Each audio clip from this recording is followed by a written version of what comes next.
అత్యంత మాకు ప్రియమైన దేవుని బిడ్డలందరికీ ఈ ఉదయకాల సమయంలో మన ప్రభు అయిన యేసుక్రీస్తు శ్రేష్టమైన నామములో అందరికీ శుభములు తెలియజేస్తున్నానండి. ఎలాగున్నారు మీరు, కుటుంబాలు, పిల్లలంతా కూడా క్షేమంగా ఉన్నారు కదా?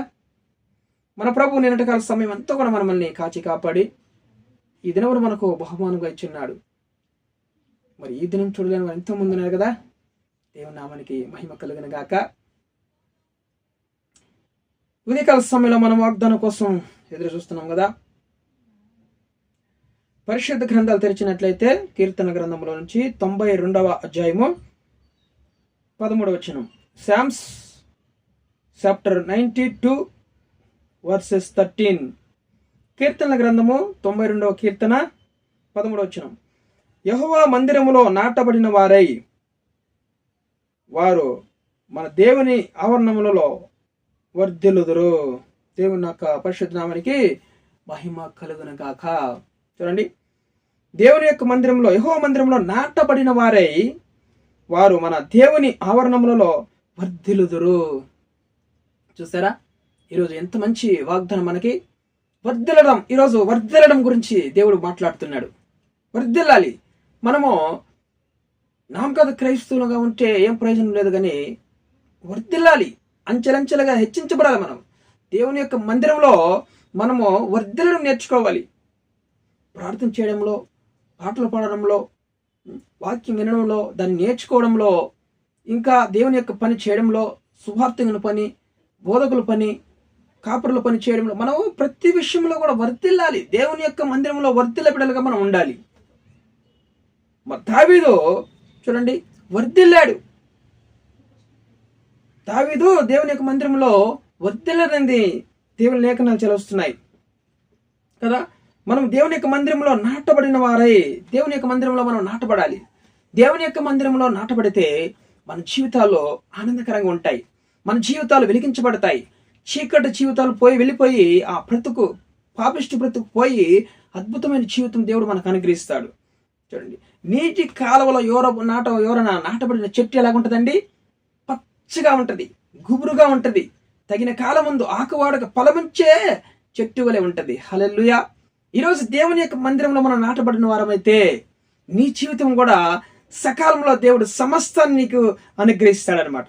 ఆ చెట్టు తగిన కాలంలో పూత పోస్తుంది, కాయలు కాస్తుంది, పచ్చగా ఉంటది, గుబురుగా ఉంటది. దానికి ఏ దిగులు లేదు. ఎండొచ్చినా దిగులు లేదు, వానొచ్చినా దిగులు లేదు. ఎందుకంటే దాని వేరులు ఆ పాతాల్లో కానీ చాలా లోతుగా వెళ్ళిపోయి ఉంటాయి. కాబట్టి ఈరోజు మనం దేవుని యొక్క మందిరంలో నాటబడిన వారమైతే మన విశ్వాసం చాలా లోతుగా ఉంటుంది అనమాట. మన విశ్వాసాన్ని దేవుడు ఇంకా అభివృద్ధి పరిచి దేవుడు మనల్ని దీవిస్తాడనమాట. మన కుటుంబాలు ఆ చెట్టు ఎలాగైతే పచ్చగా ఆకువాడక తగిన కాలం ముందు ఫలమిచ్చే చెట్టు వలె ఉంటుందో, తగిన కాలం ముందు పిల్లలకి చదువులు దీవిస్తాడు. చదువులు అయిపోయిన తర్వాత వివాహ సంబంధం సమకూర్చాడు. ఆ తర్వాత గర్భఫలము, ఆ తర్వాత చూడండి ఇక 1 by 1 చూడండి బిడ్డలకి చదువుల్లో తోడునీడిగా ఉంటాడు. చదువులు అయిపోయిన తర్వాత వివాహం అవుతుండగానే ఇక దేవుడు బిడ్డలు అనుగ్రహిస్తాడు. గర్భం లేదని ఈరోజు ఎంతో మంది బాధపడుతున్నారు. వివాహం కాలేదని ఎంతో మంది బాధపడుతున్నారు. చదువులు పిల్లలు చదవలేదని బాధపడుతుంటారు. ఉద్యోగాలు లేవని బాధపడుతుంటారు. చూడండి, ఈరోజు దేవుని యొక్క మందిరంలో నువ్వు నాటబడిన వాడవై ఉంటే ఫలించే చెట్టు ఎలాగైతే ఉంటుందో, నీటి కాలంలో ఎవరన్నా పచ్చగా, అలాగే నీ జీవితం ఈరోజు ఉండబోతుంది. దేవుని యొక్క పరిశుద్ధ నామానికి మహిమ కలిగిన గాక. అందుకని దావీదు అన్నాడు ఒక మాట. చూడండి 72వ కీర్తనలో కూడా చూడండి 7వ వచనంలో, 72 7వ వచనంలో చూడండి, అతని దినములలో నీతిమంతులు వర్ధిల్లుదురు, చంద్రుడు లేకపో వరకు క్షేమవృద్ధి కలుగును. చూసారా, అతని దినములలో నీతిమంతులు వర్ధిల్లుతారంట. నీతిమంతులు ఎవరు? నీతిమంతులు దేవుని యొక్క మందిరంలో నాటబడిన వారే నీతిమంతులు. వాళ్ళు ఎలాగ ఏం చేస్తారంట? వర్ధిల్లుదురు. వాళ్ళు సూర్యుడు లేకపోయినా సరే వాళ్ళు వర్ధిల్లుతారు. వాళ్ళకి ఏం అవసరం లేదు, కానీ దేవుని యొక్క మందిరంలో వాళ్ళు వర్ధిల్లుతారంట, నీతిమంతులు.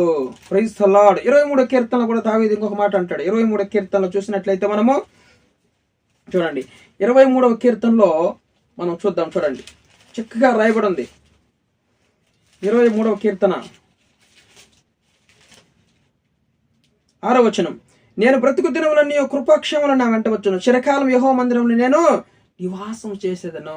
చూసారా, మరి కృపాక్షములు మనం వెంట రావాలంటే, మన జీవితాలు అద్భుతంగా ఉండాలంటే దేవుని యొక్క మందిరంలో మనం చిరకాలం నివాసం చేయాలి. అక్కడ నాటబడిన వారమే ఉండాలి. దేవుని మందిరంలో మనము నాటబడాలి. చిరకాలం దేవుని మందిరంలో నేను నివాసం చేస్తాను అంటున్నాడు. ఈరోజు నువ్వు నీ యొక్క మాట ఏంటి? నీ యొక్క విన్నపం ఏంటి? నీ యొక్క ఆలోచన ఏంటి? దేవుని యొక్క మందిరంలో నువ్వు నాటబడతావా? దేవుని యొక్క మందిరంలో చిరకాలం నువ్వు నివాసం చేస్తావా? ఆయన మందిరంలో నివాసం చేస్తే విడవక దేవుడు నిన్ను అంచెలంచెలుగా హెచ్చిస్తాడు. దేవుడు ఉన్నతమైన స్థితిలో నిన్ను దీవిస్తాడు. దేవుడు నీకు తోడేంటాడు. ఆయన కృప నిన్ను విడిచిపోదు. హల్లెలూయా. ప్రతి విషయంలో దేవుడు నీకు తోడుగా ఉండి నిన్ను విస్తరింపజేస్తాడు. వర్ధిల్లితేట్లా చేస్తాడు దేవుడు. ఆయన పరిశుద్ధ నామానికి మహిమ కలుగును గాక. హల్లెలూయా. 52వ కీర్తన 8వ వచనంలో కూడా చూసినట్లయితే మనము చూడండి. 52వ కీర్తన 8వ వచనంలో,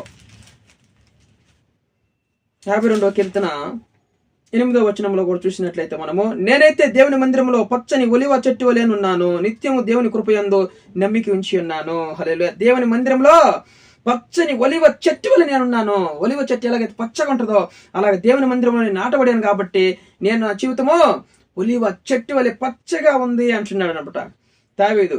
చూడండి ఎంత చక్కగా ఈ మాట రాస్తున్నాడు ఆయన. చూడండి, నేనైతే దేవుని మందిరంలో పచ్చని ఒలివ చెట్టు వలె నున్నాను అన్నాడు అనమాట. ఎందుకు? దేవుని యొక్క మందిరంలో అతడు చిరకాలం నివాసం చేసేవాడు. దేవుని మందిరంలో నాటబడిన వ్యక్తిగా ఉన్నాడు అతడు.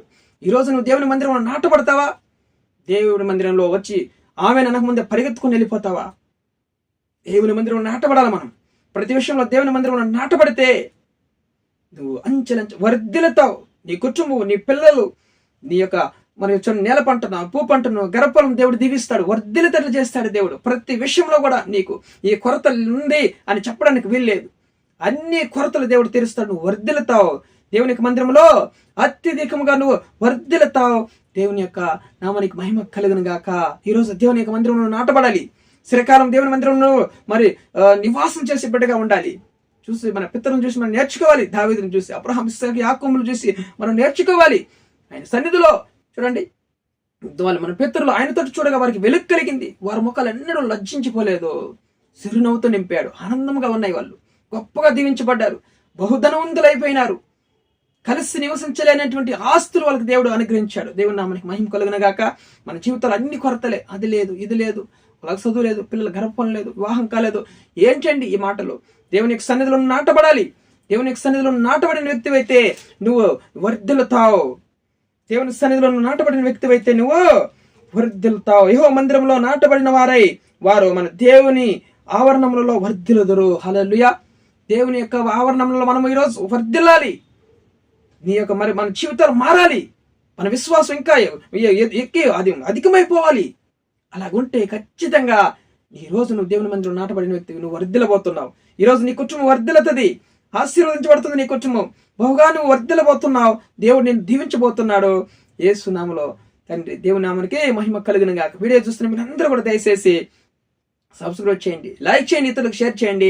దేవుడు ఖచ్చితంగా మీ కుటుంబాలను దీవిస్తాడు. నేను దేవుని మందిరంలో నాటబడిన వాడై ఈరోజు అంచెలంచెలు వర్ధిల్లుతూ ఉన్నా. నా కుటుంబం వర్ధిల్లుతుంది. ఈరోజు ధైర్యంగా నేను చెప్పగలుగుతున్నా. మీరు కూడా దేవుని మందిరంలో నాటబడిన వారై దేవుని సన్నిధిలో నివాసం చేయండి. ఎల్లప్పుడూ మీ కుటుంబాలు కూడా వర్ధిల్లుతాయి. దేవుని నామానికి మహిమ కలుగును గాక. ప్రార్థన చేసుకున్న ప్రేమ కలిగిన తండ్రి, మీకు స్తుతులు, స్తోత్రాలు, వందనాలు చెల్లించుకుంటున్నాం నాయన. ఉదయ కాల సమయంలో మాకు ఇచ్చినటువంటి మంచి వాగ్దానాన్ని బట్టి మేము స్తుతిస్తున్నాం, గణపరుస్తున్నాం ప్రభా నాయన. నిజంగా మేము యెహోవా మందిరంలో నాటబడిన వారమై ప్రభా నాయన తండ్రి నాయన మీరు నాయన దేవుని యొక్క ఆవరణములలో మేము వర్ధిల్లుతామని ఈరోజు లేఖనాలు చదివించిన ప్రకారం వాగ్దానం మా జీవితం నెరవేర్చండి. మీ సన్నిధిలో నాటబడిన వారమై మా జీవితాలు వర్ధిల్లాలి ప్రభా. మా కుటుంబాల పిల్లలు మేము వర్ధిల్లే వారంగా ఉండడానికి కృప చూపించమని ప్రార్థిస్తున్నాం నాయన. మీ సన్నిధిలో నాటబడిన వారమే స్థిరముగా ఉండాలి ప్రభా, కృప చూపించమని. ఎవరైతే ఇంకా నాయన వివాహం కాలేదో వాళ్ళకి వివాహం సమకూర్చండి. ఎవరికైతే గర్భం లేదో వాళ్ళ గర్భఫలాన్ని దీవించండి. ఎవరికైతే ఉద్యోగం లేదో వాళ్ళకి మంచి ఉద్యోగ అవకాశాలు తెచ్చండి. ఎవరైతే అనారోగ్య సమస్యలు ఉన్నారో మీ గాయపడిన హస్తాలతో ముట్టి వాళ్ళని స్వస్థపరుస్తండి. ఇప్పుడే ముట్టి స్వస్థపరచమని కృప చూపించమని. కుటుంబంలోనైనా ప్రతి ఒక్క కుటుంబం వర్ధిల్లాలి ప్రభు. మీ సన్నిధిలో విశ్వాసంలో వర్ధిల్లడానికి కృప చూపించమని యేసుక్రీస్తు జీవం కలిగిన నామములో ప్రార్థన అడిగి వేడుకొని పొందిన పరలోకపు తండ్రి. ఆమేన్.